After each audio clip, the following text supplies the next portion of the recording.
Okay, I'm using Rectoseal EP200 epoxy putty. This is the second time. The first joint seems to be working. This is half a stick.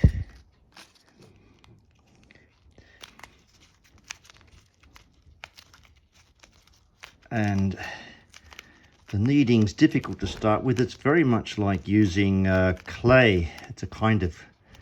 It's very much clay texture, and you just knead it like this together until the two colors mix evenly.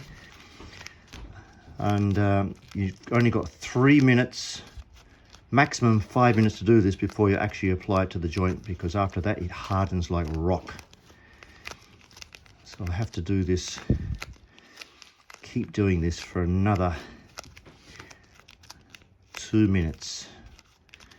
And then we'll go out and look at the joint on the pipe.